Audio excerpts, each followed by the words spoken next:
Boa noite, a paz do Senhor. Boa noite, a paz do Senhor. Somos gratos a Deus por mais esta oportunidade que Deus nos dá de estarmos juntos aqui para estudarmos as doutrinas que e seitas e muitas heresias. vezes impõem e colocam muitos perigos no nosso caminho. E é necessário muitas vezes a gente conhecer para a gente não ser enganado, porque é muito sutil. Vocês estão percebendo isso desde a última lição, a sutileza. Hoje nós vamos começar no capítulo 5, né? Nós vamos falar sobre a doutrina espírita. Mas antes disso, nós vamos orar, tá bom? Pai, em nome de Jesus, nos colocamos diante da tua santa presença nesta tarde e noite, louvando e bendizendo o teu nome, Senhor, e te agradecendo porque tem nos dado esta oportunidade de adquirir conhecimento. Pedimos que o teu Espírito Santo venha nos abençoar, que venha colocar o teu manto sobre as nossas mentes, ó Deus, para que elas não sejam seduzidas e nem influenciadas, ó Deus, para o mal. Mas que tudo isso seja um alerta, seja, Senhor, algo que a gente possa estar vigilante para não ser enganado, para não ser enredado por essas teias, ó Deus, que estão no mundo afora. Por isso eu peço a Ti, em nome de Jesus, guarda cada servo, aqueles que participam da nossa aula, também nós, ó Deus amado, em nome de Jesus. Amém. Glória a Deus. É você, né? É verdade. Lembrou? Doutrina espírita. A verdadeira religião. O espiritismo reivindica ser uma religião.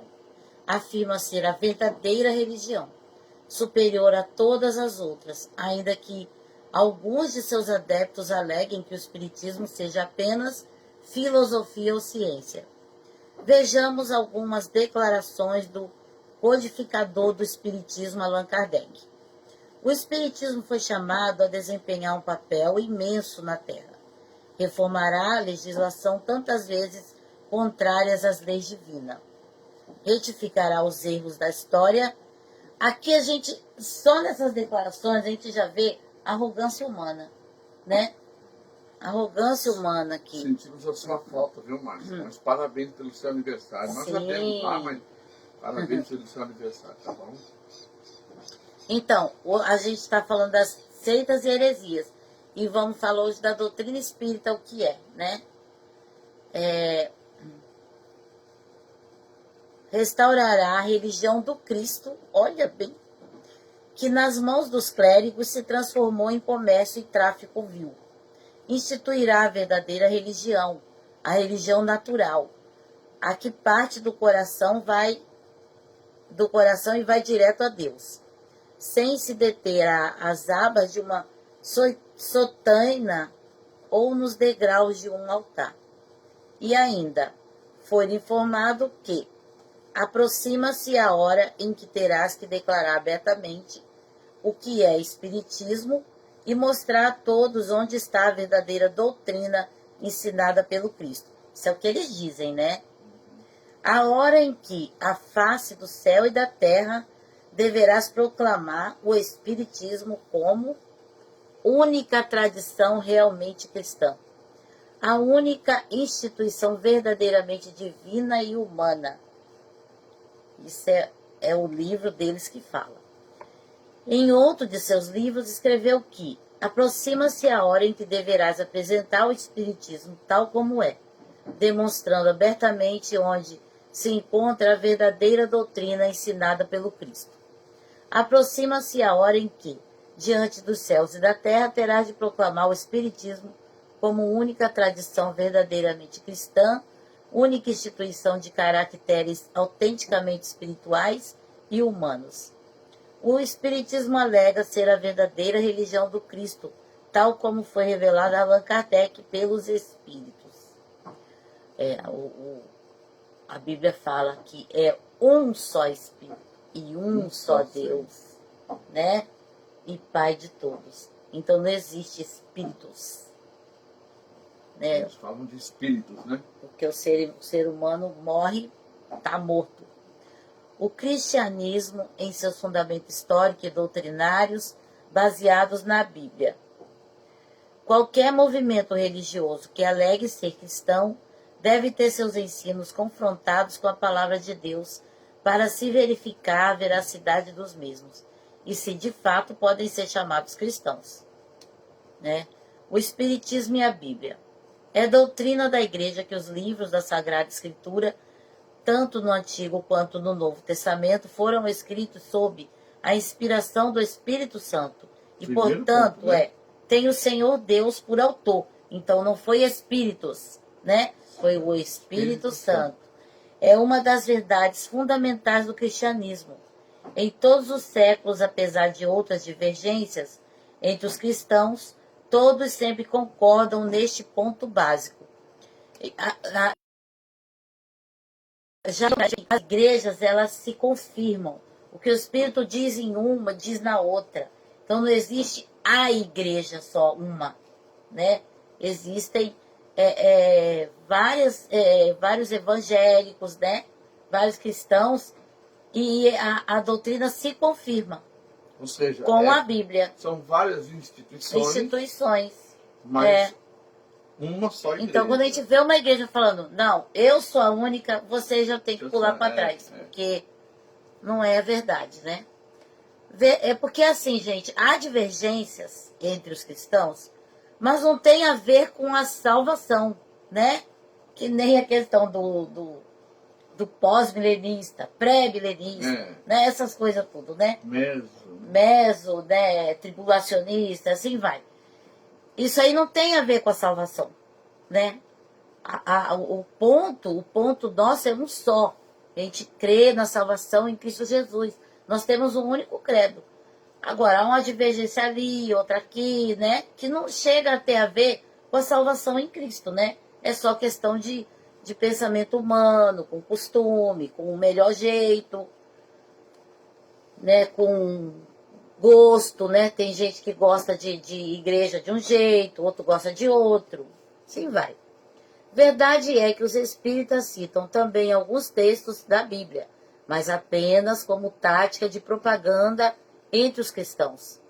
Querem com isso produzir a impressão de que também respeitam a Bíblia e a têm em igual conta. Allan Kardec arroga ao espiritismo a condição de se ter a terceira revelação de Deus, que veio completar a revelação inicial dada a Moisés com o Antigo Testamento. Então, eles acham que Moisés teve uma revelação, Cristo outra e Allan Kardec outra. Olha o tamanho do... Jorge, põe um pouquinho de água para mim. Complementada por Jesus com o Novo Testamento e concluída pelos Espíritos. Declarou que aproxima-se a hora em que deverás apresentar. Aí nós já lemos, né? A doutrina do Espiritismo, como ela é. A lei do Antigo Testamento teve em Moisés a sua personificação. A do Novo Testamento a tem no Cristo. O Espiritismo é a terceira revelação da lei de Deus. Isso é que o Allan Kardec falou. Mas não tem a personificá-la nenhuma individualidade. Por quê? É fruto do ensino dado não por um homem, mas pelos Espíritos, que são as vozes do céu, em todos os pontos da terra, com o concurso de uma legião inumerável de intermediários. Allan Kardec afirmou ainda no livro Evangelho segundo o Espiritismo que o cristianismo e o espiritismo ensinam a mesma coisa. Não, jamais.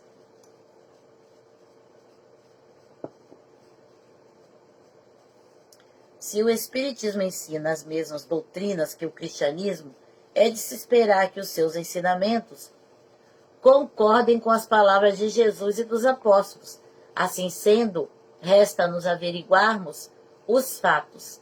Vejamos o que Kardec diz a respeito da Bíblia. A Bíblia contém, evidentemente, fatos que a razão, desenvolvida pela ciência, não pode aceitar. Não pode hoje aceitar. E outros que parecem singulares, mas repugnam, por se ligarem a costumes que não são mais os nossos.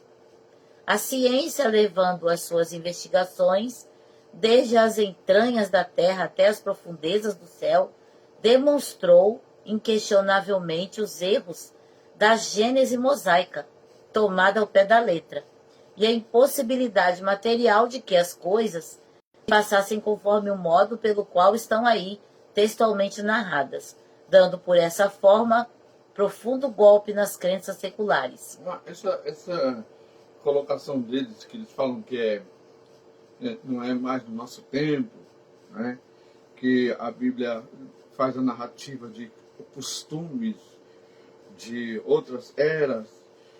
Veja bem, a gente sabe que os hábitos, os costumes mudaram. Agora, porque mudou o costume, não significa que eu vou violentar a moral.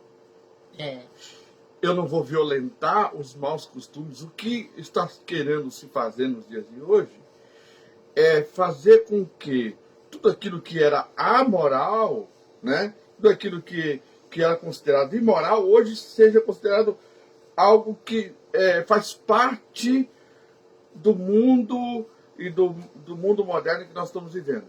Não podemos, por exemplo, trazer a imoralidade para dentro da nossa casa e deturpar, inclusive, a própria família.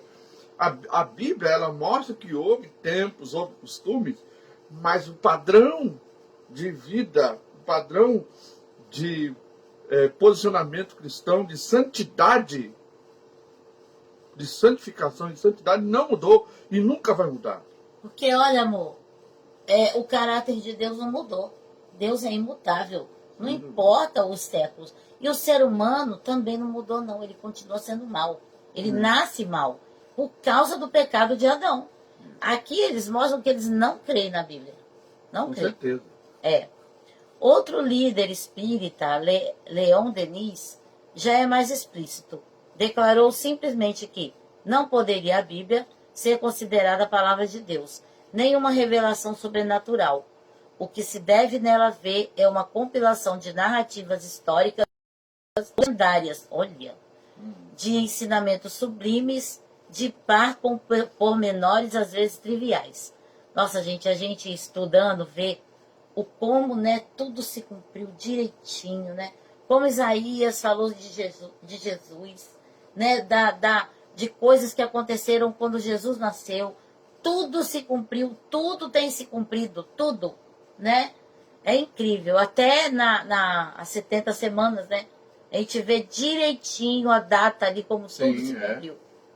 Com essas declarações do próprio codificador do Espiritismo a respeito da Bíblia, verifica-se que o Espiritismo ensina o oposto do cristianismo.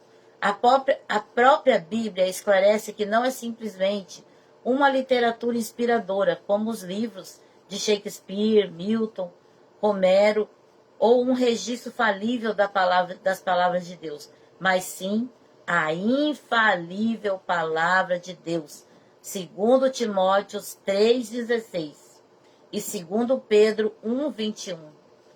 A Bíblia é vida, né? Toda a Escritura. Está dizendo aqui, toda a Escritura. Não está falando o tempo, passado, presente. Né? Toda a Escritura é inspirada por Deus, é proveitosa para ministrar a verdade ou ensinar a verdade, para repreender de toda e qualquer situação que o leve ao pecado, ou à imoralidade, ou à falta e também para corrigir os erros e para ensinar a maneira certa de viver. Amém. Ter a postura certa. Segundo Agora, Pedro, segundo Pedro 1,21. Mas segundo, né? Eu coloquei primeiro Pedro, mas é segundo Pedro. Segundo 1,21. Portanto, jamais a profecia teve origem na vontade humana. Mas homens santos falaram da parte de Deus, orientados pelo Espírito Santo. Pois é. Não é um espírito de Não sei é lá quem. lenda. Não é lenda, não é mito. É o Espírito de Deus. Se a gente vai falar o Espírito de alguém, Não, é o Espírito é o de Espírito Deus. de Deus, é o Espírito Santo. Então, a doutrina da palavra, o ensinamento da palavra, a instrução da palavra foi revelada pelo Espírito de Deus. Então, toda e qualquer postura que eu devo ter, eu tenho que ter ela sob a orientação do Espírito Santo de Deus. A palavra inspirada no grego, theopnestos, usada em 3,16, significa Deus soprou. Assim, as Escrituras são sopradas por Deus. Pedro falou que a profecia nunca foi traduzida por vontade de homem algum, mas os homens santos de Deus falaram, inspirados pelo Espírito Santo, o que confirma que os escritores foram movidos por Deus para escrever aquilo que ele queria. Portanto, se Deus inspirou os escritos, concluímos certamente que são perfeitos e E infalíveis. Deus não vai se contradizer, gente. É, No meio do caminho, pega Deus um muda de camarada ideia. que fala assim, bom, veio o anjo fulano, né, no mormonismo lá, veio o anjo Moroni e falou comigo. É. No espiritismo veio as entidades e falaram comigo. Não, Deus não vai se contradizer. O que ele estabeleceu pra está eles, estabelecido, porque a Bíblia diz que ele é imutável, ele não para muda. eles, continua tendo, né, revelações. Sim, com certeza. Para nós, não, a Bíblia já está escrita. Ela é fato consumado. Agora, Deus. A doutrina espírita sobre Deus é ambígua, ora assumindo aspectos deístas, ora aspectos panteístas, quer dizer, crê em vários deuses, Isso. ora confundindo-se com o cristianismo histórico. No Livro dos Espíritos, Allan Kardec responde a pergunta sobre o que é Deus, com o seguinte assertiva: Deus é a inteligência suprema, causa primária de todas as coisas. Deus é inteligência suprema. Deus é Deus, meu filho. É o grande eu sou.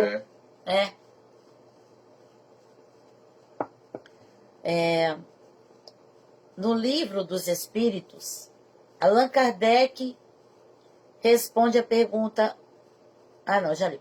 A fim de explicar a existência de Deus, ele se vale da argumentação clássica deísta, de que não há efeito sem causa. Apela também para o sentimento intuitivo de que todos os homens carregam em si mesmos a existência de Deus. Eles humanizam, né, Deus? De acordo com a concepção deísta, Deus tem criado o universo e depois se retirado dele, deixando-o entregue à ação das leis físicas que desde então o governam, como se o universo fosse um grande relógio. Deus seria, portanto, a causa primária do universo, porém não está imanente nele. Qualquer contato com a divindade é impossível. Para eles, né? Com Porque certeza. o único contato é de quem? De Jesus. E por que nós estamos narrando isso? Porque para você observar que isso aqui são argumentações prontas e treinadas que eles vêm para falar comigo, com você. A gente conhecendo, a gente sabe como refutar isso. Mas a gente ouviu um pastor, né, falar que para ele é isso aí. Deus fez a gente e deixou a gente por aqui. Isso um pastor que diz que a Bíblia tem que ser corrigida, né? Por outro lado, o próprio Kardec afirma que Deus é eterno, infinito, imutável, imaterial, único, todo-poderoso, soberanamente justo e bom. Este conceito de que Kardec declara acerca de Deus corrobora com o cristianismo, com o que o cristianismo afirma em relação a alguns atributos de Deus. Mas o fato de determinada religião ou seita ter pontos em comum com o cristianismo bíblico não é suficiente para que lhe seja conferido o título de cristã.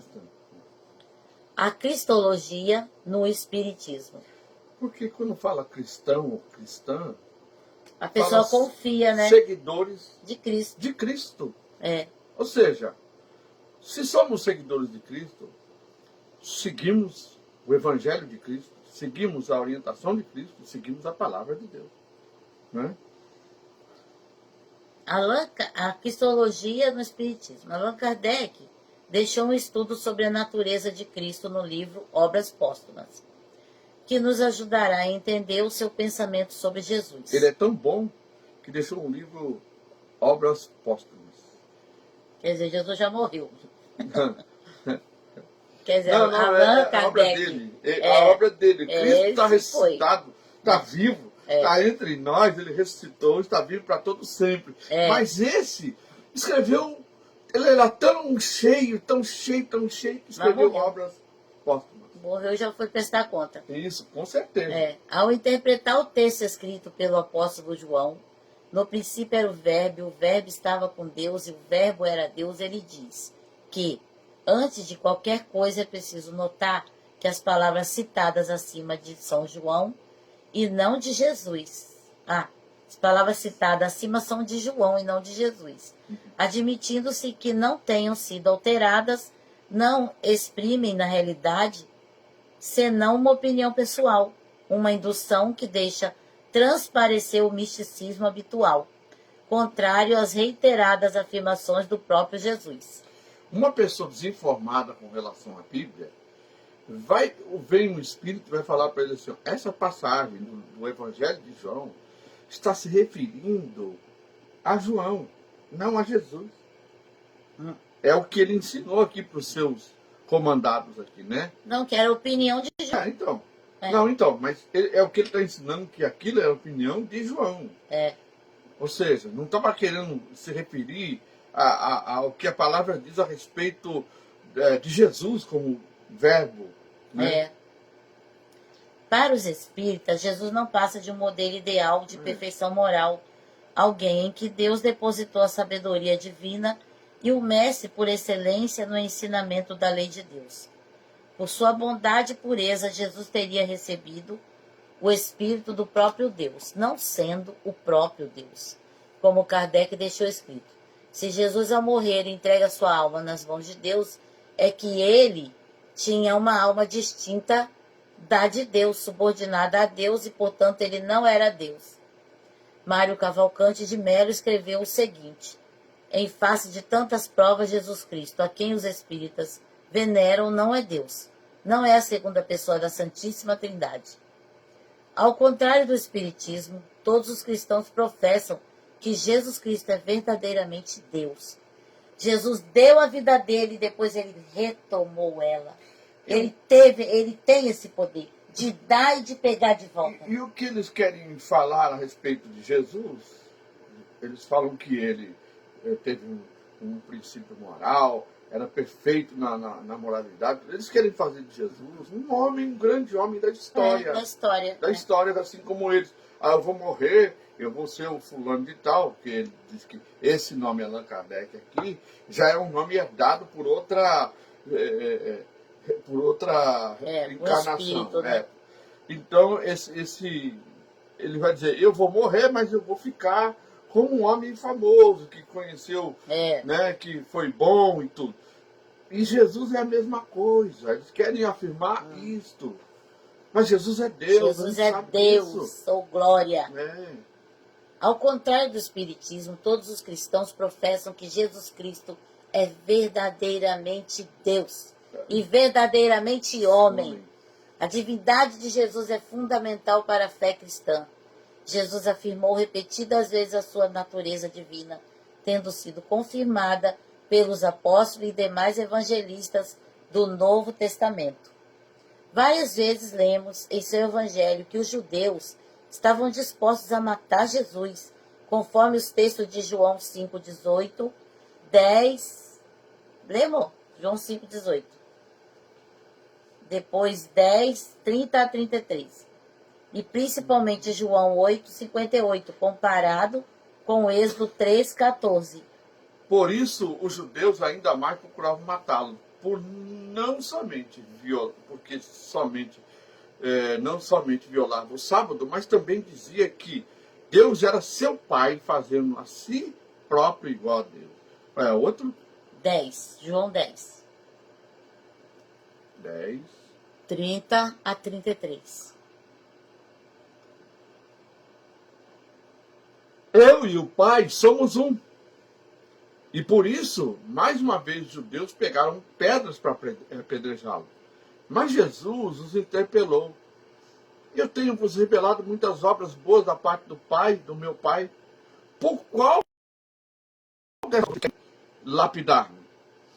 Os judeus responderam-lhe assim: por nenhuma boa obra nós te lapidaremos. Ele está falando aqui de lapidar, né, ou apedrejar, mas sim por blasfêmia, e porque, sendo tu simples homem, te fazes passar por Deus. É 33, né? Isso aqui. E João 8, 58 e 59.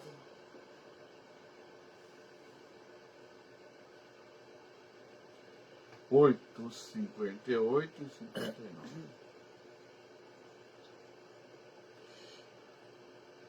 Respondeu-lhe Jesus: em verdade vos digo, em verdade vos asseguro, vos digo, antes que Abraão existisse, eu sou.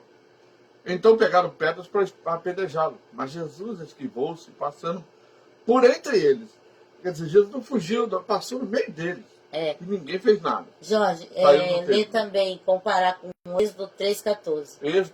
Vamos comparar. Oi, Su, você tá aí, Vamos comparar. Quem? Su.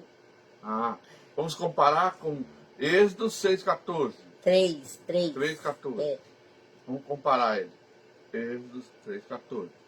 Diz assim: então afirmou Deus a Moisés: eu sou o que sou. E deveis dizer aos filhos de Israel: eu sou, e enviou a vós outros. Glória a Deus. Jesus disse que ele também é. Na ocasião, Jesus se identificou como sendo o eu sou desta última passagem. A Trindade. Quanto à existência do Pai, do Filho e do Espírito Santo, três pessoas distintas em uma unidade. É o que os espíritas pensam a respeito da Trindade. Né? Uma das doutrinas fundamentais do cristianismo bíblico. Não, aqui não. Vamos ver. Pessoas distintas em uma unidade, uma das doutrinas fundamentais do cristianismo bíblico histórico, que o distingue de todas as demais religiões e da maioria das seitas. Leon Denis, o filósofo do Espiritismo, atacou essa doutrina da seguinte forma: examinemos os principais dogmas e mistérios, cujo conjunto constitui no ensino das igrejas cristãs. Encontramos a sua exposição em todos os catecismos ortodoxos. Começa com essa estranha concepção do ser divino, que se resolve no mistério da Trindade, um só Deus em três pessoas, o Pai, o Filho e o Espírito Santo. Essa concepção tributária é tão obscura e incompreensível. Ele acha incompreensível. A doutrina da Trindade sempre enfrentou dificuldades e, portanto, não é de se admirar que a Igreja, em seus esforços para formulá-la, tenha sido repetidamente tentada a racionalizá-la, sofrendo com isso ataque dos mais diversos. A maioria dos comentadores bíblicos das Escrituras que possuímos, excluindo a literatura herética, entre aspas, discorre sobre a Trindade que é Deus e expôs sua doutrina conforme as Escrituras nos seguintes termos: o Pai, o Filho e o Espírito Santo perfazem a unidade divina pela inseparável igualdade de uma única e mesma substância. Não são, portanto, três deuses, mas um só Deus, embora o Pai tenha gerado o Filho, e assim o Filho não é o que é o Pai. O Filho foi gerado pelo Pai, e assim o Pai não é o que o Filho é, que nem a Igreja Voz da Verdade, que diz que o Filho é o Pai. E o Espírito Santo não é o Pai nem o Filho. Essa é o que é a Trindade, né? O quê? Passou? Já está na hora? Pronto, agora é a vez dele. A redenção. Antes de eu continuar, eu quero apenas dar um aviso aqui para vocês, o seguinte. Em função da gente, para poder melhor a gente administrar o nosso tempo, não ter muita dificuldade para a gente tanto fazer os estudos nossos aqui, como também o nosso culto em casa, a gente decidiu fazer o nosso curso aqui que nós estamos estudando na segunda e na quarta. Nós suprimimos a sexta-feira, porque estava muito em cima o estudo e depois o culto 1 hora depois. Então, A partir de hoje, será então só na segunda e na quarta o nosso Vem Estudar Comigo. E na terça e na sexta-feira o culto em casa, para que você também possa participar, porque você na sexta-feira já viu o estudo depois, aí já se ocupou, né? E depois não dá tempo de... A gente quer que você cultue com a gente também. Uma outra coisa que eu quero falar com relação a tudo isso que a gente está vendo aqui, teve um certo momento em que eu preguei a respeito da simplicidade do Evangelho. Eu falei que o Evangelho é simples, mas o homem é que faz um monte de confusão. E, na realidade, a salvação é algo que é simples, mas o homem confunde tudo. Espírito faccioso, essas divisões que existem entre os homens, tanto de espiritismo como de seitas, como na igreja, vários nomes, vários pastores que tiveram outro tipo de revelação e constituíram suas igrejas. Não estou aqui dizendo a respeito da sua sinceridade, de sua fé, mas estou falando o seguinte, que tudo isso é criado pelo ser humano, porque a salvação é algo simples. A Bíblia diz que todos os pecados instituídos estão da glória de Deus. Como é que eu faço então agora para ser restituído novamente? Bom, Jesus entregou-se a si mesmo na cruz, morreu na cruz para pagar os nossos pecados e a gente ser restituído para Deus. Como? Se arrependendo dos nossos pecados. Ou seja, a salvação é o quê? É reconhecer que sou pecador, me arrepender dos meus pecados, nascer de novo e ir para o céu. Andar com ele. Está tudo em torno disso, só isso. Isso é a forma simples da gente saber. Agora, os homens fazem um monte de confusão. Eles querem mostrar vários caminhos para tentar. Mas por que, Jorge? Porque, primeiro, você tem que se arrepender. Para se arrepender, você tem que pensar no que você fez, nas coisas erradas. O ser humano não quer se humilhar. Não quer. Não quer voltar atrás, não quer admitir que está errado, que cometeu erros. Esse já chega o ponto aí. Não, e outra, mas a questão de simples também é assim, ó. É o resultado final. É simples, o resultado final. Se arrependeu, se converteu a Cristo, nasceu de novo, vai para o céu. Não se arrependeu, não nasceu de novo, vai para outro lugar, para o lugar de tormento. Então, isso é simples. Isso todo o Evangelho não tem, se simplifica em tudo. Um lugarzinho para você ali ficar pulgando que fez errado. Apenas isso, mas o homem começa a criar um monte de ramificações, de entendimentos. E é claro, a Bíblia ensina aquele que se arrepende, aquele que nasceu de novo, a conduta que ele deve ter. Então, a palavra de Deus dá as instruções que a gente precisa para se manter firme. Abandonar o pecado, não andar mais nele. Por quê?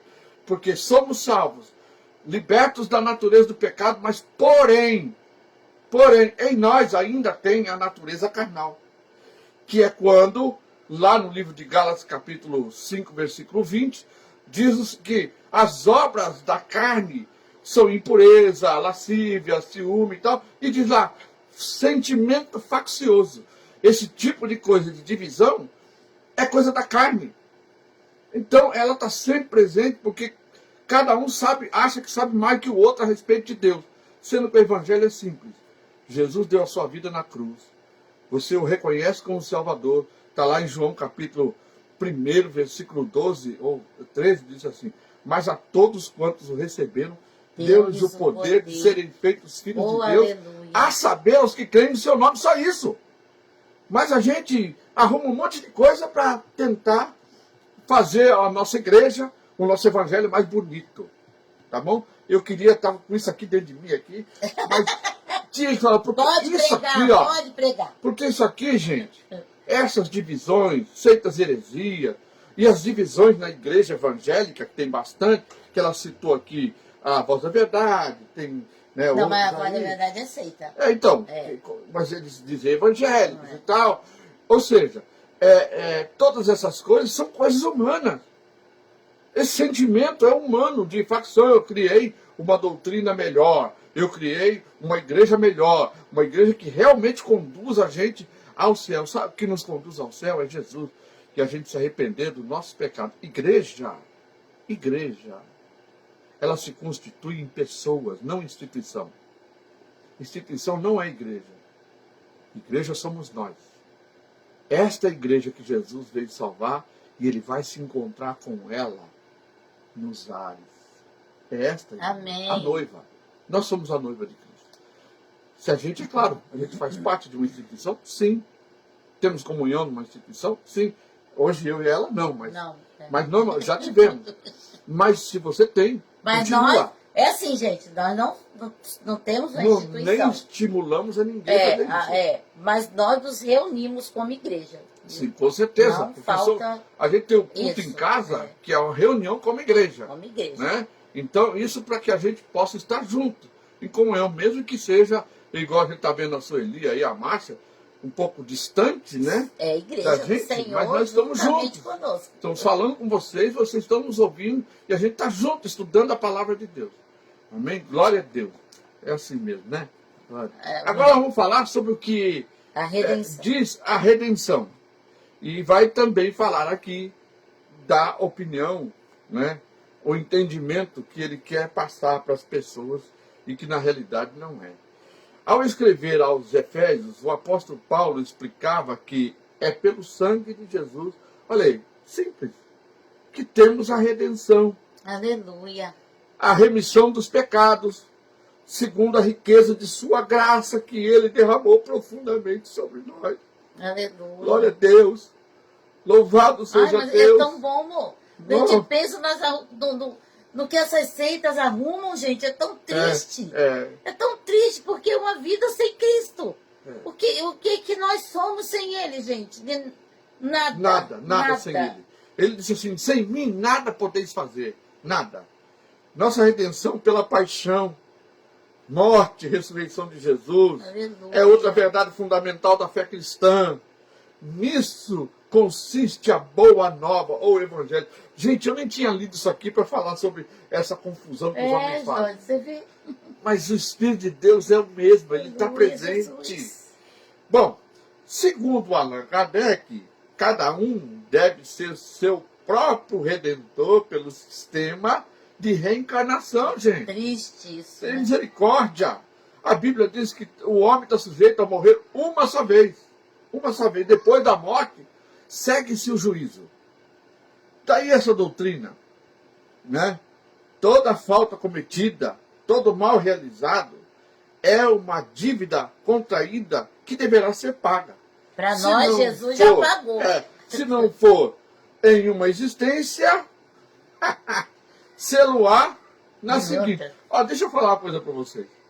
Quer dizer, deveria acontecer o seguinte, nós estamos no ano 2021, certo? Era para ser tudo perfeito já. Porque é o seguinte, se ele reencarna para ser melhor, para pagar, para virar luz, né? Para virar iluminado, ele deveria, e pagar o que ele fez no passado, ele deveria estar melhor. Mas o camarada volta para o mundo, como eles dizem aqui, e vai pagar os pecados de lá e cometer outros aqui agora. Para o outro que vier dele, pagar o dobro ou o triplo.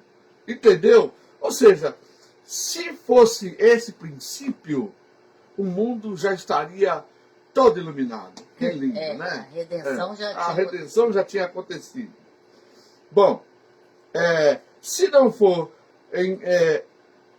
em uma existência, tê-lo-á na seguinte. Porque todas as existências são solidárias entre si. Aquele que resgata o seu débito numa existência não terá... Olha o que ele está falando. Não terá necessidade de pagar a segunda vez. Só que se ele é o fulano de tal, vamos falar. Ele é o Allan Kardec. Não, peraí. Eu vou voltar lá atrás. Ele é... Vamos falar. Ele era o outro nome. Ele é o Nabucodonosor. É. Que virou Allan Kardec. Que era uma peste. Ele é o Nabucodonosor. Que veio e pagou... Mas ele continua sendo Nabucodonosor em todas as reencarnações, só muda de nome. Né? Até chegar ao Allan Kardec. O Allan Kardec, agora ele está em outro que mudou de nome. Ou seja, ele fala, se eu sou em reencarnação do Allan Kardec. E ele agora vai dar um outro nome, João de Deus, vamos supor, né? Só que Então, ele chega aqui mas e é o mesmo violenta tudo que é espírito, mulher. Zé. É a mesma alma. É. E cada vez que ele vem, se ele só está sujeito, não terá necessidade de pagar a segunda, como é que ele vai pagar de novo vindo em outro corpo? Não, ele não vai vir. Não. Mas Aí ele vai tá virar dizendo, uma luz, eu acho. Não, ele está dizendo o seguinte, que ele não tem necessidade. Ou seja, lá o Nabucodonosor morreu. Aí ele nasceu num outro. Pagou. Beleza. Só que esse outro, que levou outro nome, mas ele disse, eu sou o Nabucodonosor, eu sou a reencarnação do Nabucodonosor, morreu. Veio o outro, que é o mesmo espírito, não tem necessidade de pagar. Ou seja, mas o que esse outro fez, ele vai pagar. E assim sucessivamente. Entendeu? Entendi. Vai. Ou entendeu mesmo? Está meio confuso? Não. Então é assim. Por isso, no Espiritismo, a soteriologia, a doutrina da salvação do homem, é deslocada da cristologia para a antropologia. Leon Diniz enuncia quando escreve: não, a missão do Cristo não era resgatar com seu sangue os crimes da humanidade. O sangue mesmo de um Deus não seria capaz de resgatar ninguém. Primeiro de A Bíblia tudo, fala que o sangue de Jesus é suficiente. Primeiro de tudo, para mim. Que quando Jesus voltou na terra, ressurreto, ele tinha sangue humano? Jorge, não vou Não falar tinha o disso, sangue não. humano. Então é assim, ó, Deus, como pode alguém dizer assim, ó, Deus tem sangue, Deus não tem? A Bíblia não revela isso. Não, amor, ele quis dizer que quando Jesus estava aqui na terra, Jesus era Deus. Não, então, mas aí E o sangue dele não foi isso, suficiente. Então, só que o sangue que verteu na cruz é um sangue humano. Sim. É um sangue humano. Né? Mas então, mas aí ele fala assim, ó, mas o sangue mesmo de um Deus não seria capaz de resgatar ninguém. Que o sangue de um inocente sem pecado é capaz de resgatar, e foi Jesus, que o inocente veio sem pecado e ele resgatou com seu sangue todas as pessoas. Na doutrina, cada um deve resgatar a si mesmo, resgatar-se da ignorância e do mal. Na doutrina espírita, a graça é coisa que não existe, porque seria uma... Mas não para os que aceitam as Escrituras como revelação de Deus. Paulo afirma que a nossa redenção é feita por Cristo, 1 Timóteo, capítulo 1, versículo 15.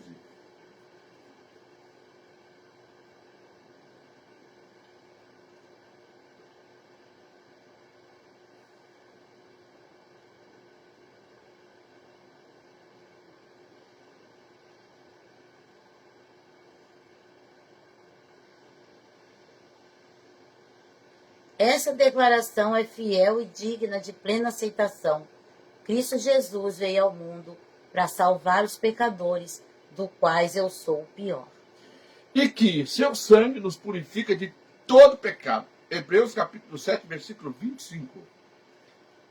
Glória a Deus. Capítulo 7, versículo 25. Concluindo, ele é poderoso para salvar definitivamente aqueles que, por intermédio dele, achegarem-se a Deus, pois vive sempre para interceder por eles. Glória a Deus. Então, quem intercede por nós? Jesus Cristo, nosso Senhor. Aleluia. Glória a Deus. Agora Efésios capítulo 1, versículo 7.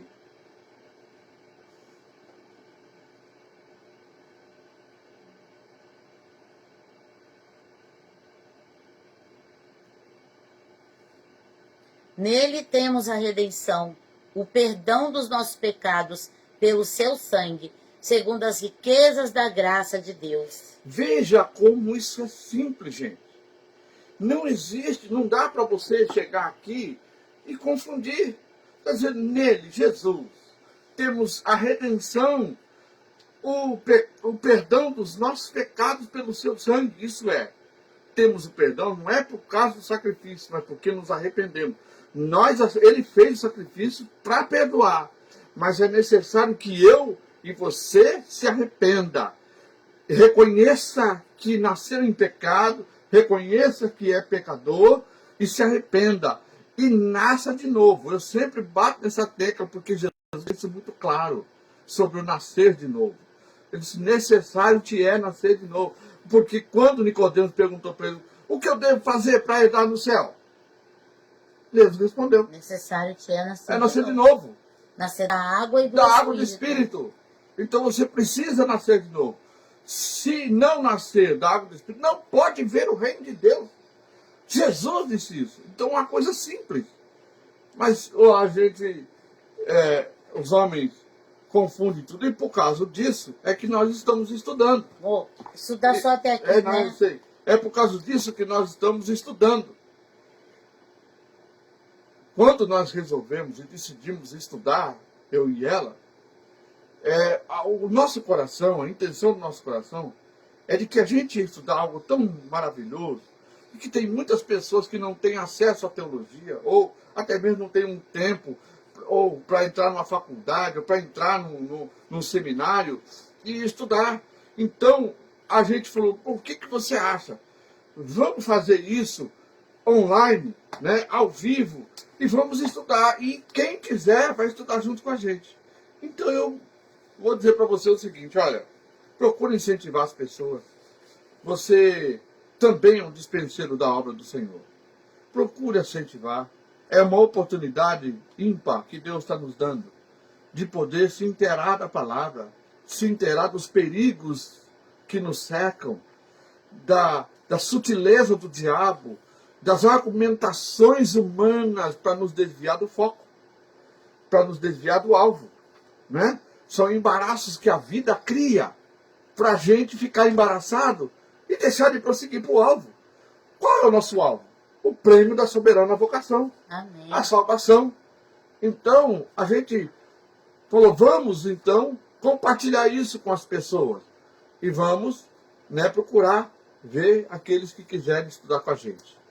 Eu sei que tem pessoas que desde o começo estão conosco, tem outros que começaram, mas pararam. Eu incentivo eles a voltar. Se alguém compartilha, né? Que bênção. Se alguém, né, voltar, a gente ouvir, dar uma passada e ouvir essa palavra, volta, estuda, porque é precioso para o nosso espírito e para a nossa alma. Amém? Glória a Deus. A próxima é seitas orientais. Eu estou falando isso porque nós temos um tempo hábil para poder falar sobre isso. Essa decisão que nós tomamos é justamente para facilitar mais também, para as pessoas estarem mais tranquilas para poder estudar e também participar do culto, que a gente quer que você estude. E se você quiser, claro, é uma escolha, tanto de estudar quanto também participar do culto em casa. Deus tem abençoado grande. Ontem, a palavra que o pastor Riccieri trouxe, né, que é o meu genro, foi poderosíssima, gente. Se você puder, assiste, porque é poderosíssima. Acho que eu nem coloquei no YouTube ainda. Eu vou colocar no YouTube. Na realidade, eu vou compartilhar o que eu já gravei, coloquei no YouTube. Vou compartilhar. Assiste. Amém? Olha, então, na próxima aula, que é na segunda-feira, às 18 horas, nós vamos iniciar, para a gente não confundir aquilo que a gente acabou de estudar aqui, as seitas orientais, senão viram uma miscelânea, né? Da cabeça, nós vamos voltar, estamos terminando um pouquinho, 10 minutos mais cedo, para que você possa, inclusive, até meditar nisso, e vamos falar sobre seitas orientais. Amém? Amém. Então, nós vamos compartilhar o nosso vídeo e vamos salvar ele no YouTube e vamos compartilhar também dessa aula de hoje. Você compartilha com seus irmãos e amigos e também incentiva eles a se inscrever no nosso canal, né? A gente só precisa de 1000 inscritos para poder fazer uma live direta no YouTube. Mas a gente sabe que esse caminho é longo, né? Mas é Deus quem abre porta. Esse caminho é longo. Mas a gente ainda vai chegar lá. Em nome de Jesus. A Márcia perguntando, não vai ter na sexta-feira? Então, Márcia, nós, para poder melhor equacionar isso, nós colocamos, então, o estudo apenas na segunda e na quarta, porque temos terça e sexta o culto em casa, e tem muita gente que às vezes assiste a aula, mas não, por causa de ter que fazer os afazeres, parou para assistir e não vê ou não participa com a gente do culto em casa. E que não está indo na igreja, inclusive. Mas é importante que cultue. É uma hora só de culto. É uma forma, uma maneira da pessoa não deixar de estar em contato com a palavra de Deus e cultuar ao Senhor. Amém? Amém. Não que a gente agora está incentivando as pessoas a ser da igreja em casa. Não, não é isso. Não estamos incentivando a isso. Não tendo a oportunidade, em função até mesmo do momento que nós estamos vivendo aí, de pandemia, tem o culto para poder cultuar. Por isso é um culto que não é só pregação, porque você pode ver no YouTube, então, pregações, certo? O nosso não, é o culto, é louvor e palavra. Sim. Louvor e palavra, amém? Porque você pode cantar junto, pode louvar junto, e depois você é edificado pela palavra de Deus. Amém? Amém. Na terça-feira, nós vamos estar na casa de uma das nossas irmãs que perdeu a mãe. Né? Perdeu o pai um ano atrás e perdeu a mãe por Covid. E nós vamos estar lá, fazendo lá o culto a família em casa, toda, né? com toda Ore a família por deles nós, lá. Tá bom? que o Ore Senhor por nós, possa né? trazer consolo, né? Então nós vamos fazer lá. Não é habitual a gente sair. Mas como esse pessoal já foi todo convidado, né? Já tiveram Covid, nós também. Todo mundo tá, aí a gente fala, bom, não tem perigo mais. Quer dizer, tem, né? De infecção. Mas precisamos tomar todos, a gente toma todos os cuidados. Amém? Que Deus possa te abençoar. Espero você sexta-feira, às 20 horas, no nosso culto em casa. Vem cultuar com a gente. Vem adorar a Deus conosco. Deus abençoe e obrigado pela companhia. Amém. Até lá então.